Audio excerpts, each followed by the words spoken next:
Assalamu alaikum wa rahmatullahi wa barakatuh. Jolle oromo akkam isin naga fayda jirtu.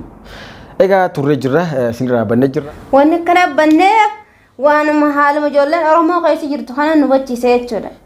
Dhuguma haati beekam anaa fi haati beekam taa beekata kataane wanni gartee jolle oromo dha kan Saudi Arabia keessatti kan irra deemaa kan jiru gartee namnu gartee mana keenya keessatti inni gartee du'aa godhaa jirra gartee viidiyoo gartee isin maxxansuu baannus gartee du'aa wanni caalaan jiru jechuudha warreen gartee jolle tinya Saudi Arabia keessatti gartee kan azabamaa kan jiruuf gartee halkan guyyaa du'aa godhaa jirra wanni gartee viidiyoon gartee isin irraa banneef kanumaa fachuu yaa barbaadeeti tokkofa wanni isu barbaade maali gartee yaa jolle oromo dha maaliif akkana taana maataan akkana maaliif taana akkana akkamiyoottan amma dura gartee waan jolleen teenya gartee jolleen teenya as magaalaa Yemen sana keessatti kan taate ni beektan garuu akkasitti waa jolleen teenya waadamtee addunyaa kanarraa waan isiin gartee waan gartee isiin taate hidhaa keessatti ni beektan garuu san yeroo muraasaaf qabu dubbataniiti usan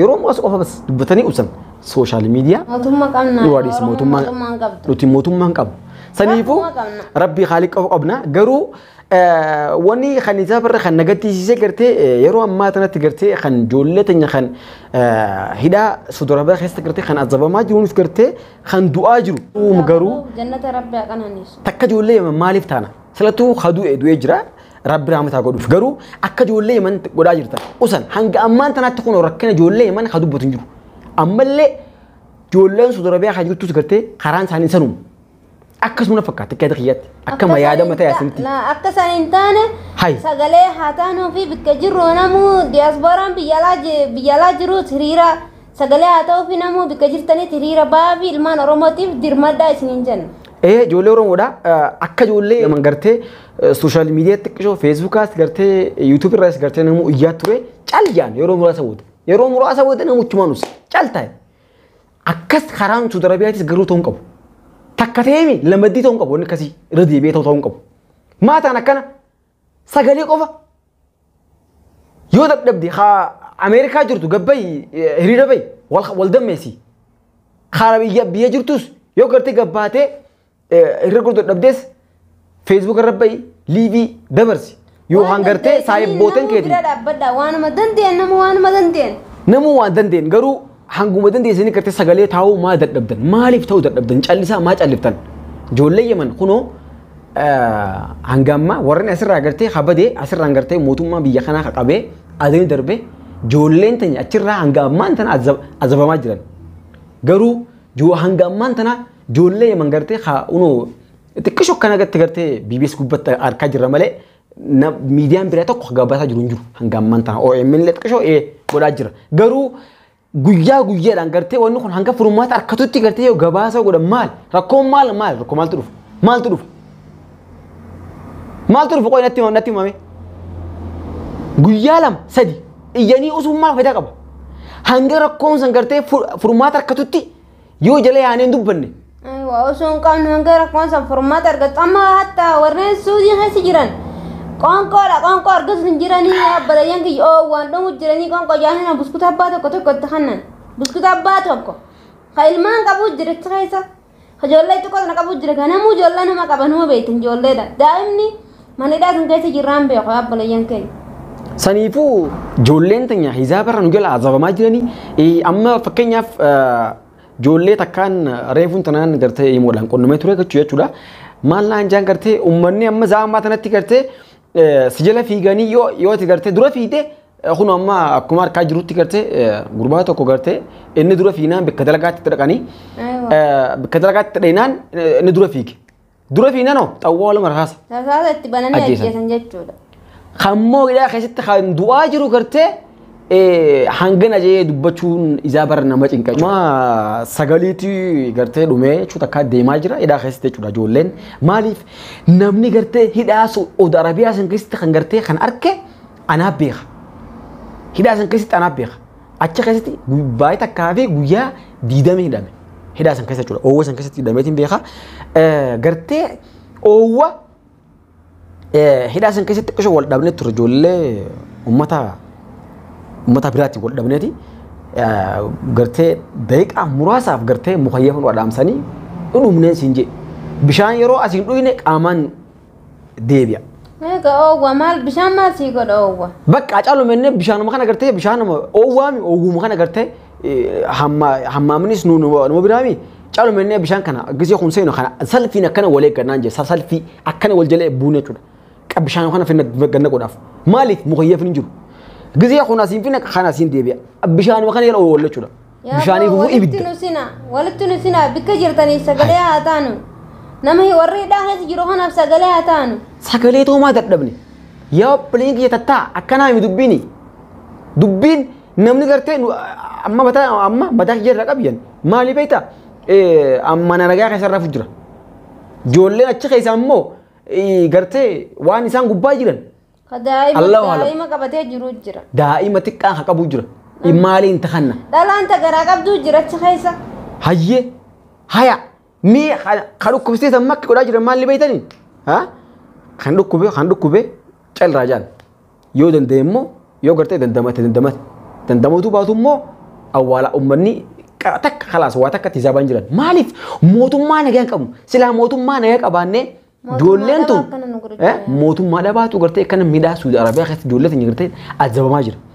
Sini galee garuu hanga gartee hundi kun furmaata gartee akkatutti gartee halkan guyyaa jala yaanee sooshaal miidiyaa ta'u za'ammaa ta'an gartee namni hedduudhaan waa hundi fayyadamaa jira. Harma fedhan maantaan harma fedhan sagalee harma fedhan. Hanguma dandeessu sagalee godhi garuu guyyaa takkaa fi lamaasii ta'uu qabu.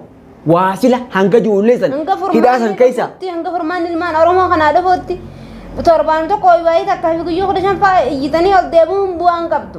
Guyyaa 15 silaa nagaan guyyaa 15 ta'e maal ta'e boo? Guyyaa 15. Hanga immoo furmaanni ilmaan Oromoo sanii dhufee furmaata argatanitti yaabbalayyan keenya sagalee taa'aaf nama bika jirtanii. Gabbaadee dubbattee ijoollee kanaaf sagalee taate maal rakkoon ta'e?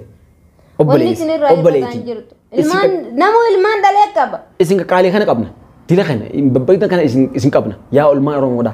Mee duuba isin qashxii kana hayyee yeroo dhaamsa walii dabarsine nu jalaa futanii sheer godhuu qabdan malee gartee achumaan dhageessanii yoo ustan rakkoo nutti deema yeroo hunda rakkoon teenya hin furamtu. Isin gara ilmaan Oromoodha. Haa walii dhageenyu haa walii gallu. Ilmaan Oromooti qabika hunda gubataa jiru. Ilmaan Oromooti. Oromoo teenya qabika hunda dararamaa jirtu hunda bika hunda cinqamaa jirtu. Ijoolluma keenya qofa. Tabiyya namaa keessa cinqamaa jirtu Oromoo sabni biraan jiru Oromoo. Ijoollee teenya amma guyyaa dhiyoo kan asitti gartee Ramadaana keessa gartee ijoollee Ramadaana dura gartee kan gubatan san sabni biraa tokko hin jiru. Ilmaan Oromoo qulqulluu isaafii qabu. Sanuu ijoollee shabaaba ganaa umriin isaanii xixiqqoodhaa kanaatu nu jalaa gubate. Sini galee ijoollee xixiqqoo sanaa nu jalaa gubate. Garuu sabni biraa hangana keessa hin jiru. Amma silaa san gubatanii sanis rabbi jannataa rabbi haqananiis warra jannataa godhuuf amma immoo nama warra lubbuun jiru kanaaf haa iyyinu. Warreen hidhaa keessatti akka cinqamaa jiru kanaaf haa iyyinu akka ijoollee yaman akka hin goone ammaas. Ati ka Ameerikaa jiru, ati ka Awustiraaliyaa jiru, ati ka Duubaay jiru, obboleessa kee, obboleettee acha keessa gartee haazabamaa jiru dhiiga keeti, obboleessa keeti. Isinii galee addunyaa qofa qabdi garuu furmaata hanga akkatutti gartee wanni kun deemuu qabu. Haa furmaata harkatu hanga wanni kun gartee gam tokkotti chiba'utti uummanni kun sagalee ilmaan Oromoo dila kana qabna. Hay garuu maaliif sagalee ta'uu dadhabne? Guyyaa muraasa qofa Feesbuukaa fi Yuutuubii irraa yoo gabbaanee dubbanee ta'u calqabnee itti dhiifne rakkoon teenya hayyee biyya hunda sanuma jechuudha yeroo hunda sanuma furmaataan akkattu ta'uu hin qabu yaa ilmaan Oromoodhaa ta'uu hin qabdu akka inni sirrii miti. Hay ijoollee teenya tana amma adan jirtuutti gartee asirraa Ramadaana dura gartee asirraa hanqabanii adan geessan hangammaan tanaa furmaataan arganne. Furmaata arganne sunis sono abba ka ilmaan meeqaan achi jala achi jiru jira sunis.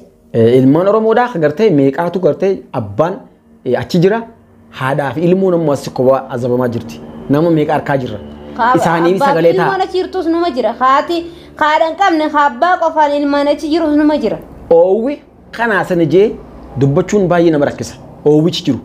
Garuu achitti gargaarsi hin jirtu qoonqoon hin jirtu adan wanni amma achi deemaa kan jiru. Laala ijoollee hedduu jira achi keessatti isaanii sagalee maa ta'uu dhabe waan isaan galgsan asii laalaa jira. Garuu nam tokko jalaa fuudhee ishee godhaan jiru. Nam tokko immoo sagalee taa'aaf hin jiru. calo yimale tak waan biraan jirtu. Amma warra soudi warra hidhaa soudi keessa jiru kanaaf illee sagalee taane akka isaan formaata qorgatanii takka biyyatti illee galan. Formaata taa'u nusina walitti nusina bakka jirru namu sagalee haa walii taanu sagalee walii taane wanti takka wanni dhufaan jirtu yaa obboleeyyan. Gabbai social media kanaan gartee sagalee teetan itti gartee dubbadhu itti gartee. Fayyaa rabbi si hannatis. Eeywa itti fayyadami obboleessa kee obboleettee hidhaa keessa haa baafnu.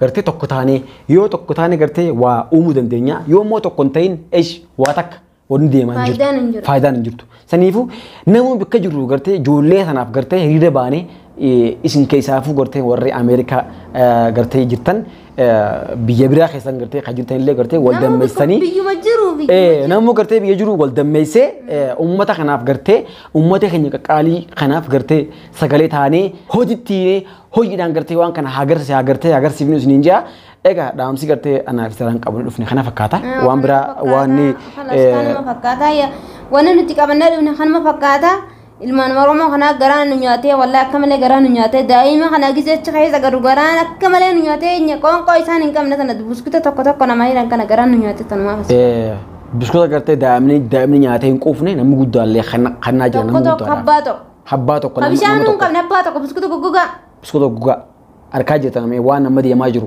sini galee saniifuu gartee waan kana gartee arra baroo osoo jenne gartee waan kana hanga gartee ijoolleen tun hidhaa keessaa nu baatee achirraa gama gartee Itoophiyaa gabbuututti gartee waan kana gartee itti fufnee itti hirmaannee gartee miidiyaanis waan qabnu gartee irra bubbuu qabna warreen gartee immoo TikTok irra baatanii gartee ajoolluma Chixia Saudi Arabia jirtu gartee waan kana TikTok irra gabbaanii mootummaa Saudi Arabia gartee yookaan askara gartee arrabsaa jiranii wanni kun gartee ummatuma Oromoo irratti rakkina ofa malee waan biraa waan godhu hin qabu amma hedduun ijoolleen teenya gartee achiidhaan gartee ummata akkanatti hedduu hidhaniiti qaama qullaa cafaqanii azabaa jiran wanni duuda kanarraa kan argamu gartee uleen akkana cafaqameeti dhiinii hundi akkatti irraa harkaa jirtanii waan yaasin dubbatee miti harkaa jirtan miidiyaa gubbaa'es facaamee jira saniifuu waan akkana kanarraa gartee kusadhaadha isin gartee wanni isin irraa eegama hangartee magaalaa keessa kan duraan deemaa jirtanis dhokadhaa tattaa hangartee furmaanoo hongam tokkottichi ba'u dhokadhaa tattaa kan baadiyyaa jirtanis gartee ofirraa askara firraa eegaa jiraadha yoo gartee uummanni kun isin dhufee isin bira jiraates gartee uummata keenya ka dura fiigee qabaniiti yoo dura fiigee qawweedhaan dhawaa jiran saniifuu gartee qabamii keessan ani qabameetti agartee booda fiiguu dhiisuudha waan kanarraas gartee akka gartee ifi qusatan asumaan gartee dhaamsa keenya hangartee har'aan tana naaf ijaaraan gartee kanarraa kana fakkaatti viidiyoo gartee khawwoma gartee Saudi Arabia kan ilaalatee gartee inshallah waldi chana waan gartee ummanni henya gartee irragee asumaan gartee waraabni isiniif galakkifna hanga gartee waan daawataniif galatooma assalamu alaykum wa rahmatullahi wa barakatuh.